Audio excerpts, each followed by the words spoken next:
So there is a lot of fear and panic in our society right now. And I just wanted to tell you a few notes that I took this morning as I was reading from Mark chapter 4. And it's the account of when Jesus calmed the storm in the boat. And I know that maybe that analogy right now seems so common, or we've heard it a lot, but when I was reading this passage this morning, there were so many good reminders. And as our minds are spiraling, I think it's so important to remind ourselves of what's true and where peace comes from. And so I just wanted to read Mark chapter 4, verses 35 through 41.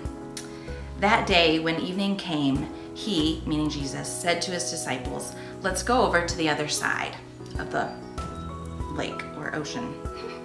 Leaving the crowd behind, they took him along just as he was in the boat. There were also other boats with him. A furious squall came up, and the waves broke over the boat, so that it was nearly swamped. Jesus was in the stern, sleeping on a cushion. The disciples woke him and said to him, "Teacher, don't you care if we drown?" He got up, rebuked the wind, and said to the waves, "Quiet, be still." Then the wind died down and it was completely calm. He said to his disciples, "Why are you so afraid? Do you still have no faith?" They were terrified and asked each other, "Who is this? Even the wind and the waves obey him." And so a couple things I wanted to remind us of. That at the beginning, they said that leaving the crowd behind, they went to the other side of the water. And that reminded me that we are quarantined right now, and we are switching up maybe the normal of how we normally do things. And sometimes it's switching up our routine that really leads to an understanding of truth, or when Christ can show us who he really is. So it's not always a bad thing.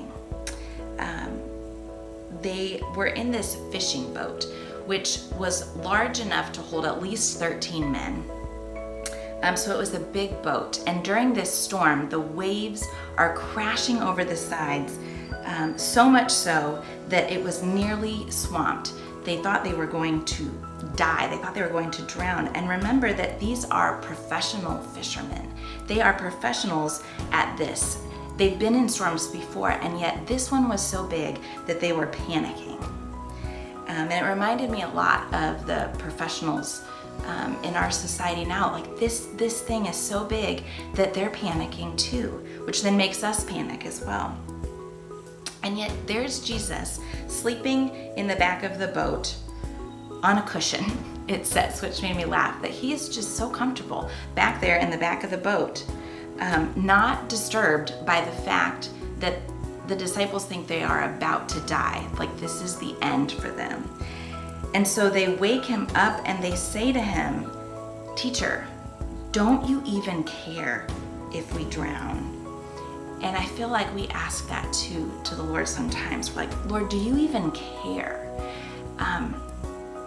And whether it's a virus, whether it's our financial situation, whether it's our future, we ask God that question too. "Lord, do you even care about us?" And so what does Jesus do?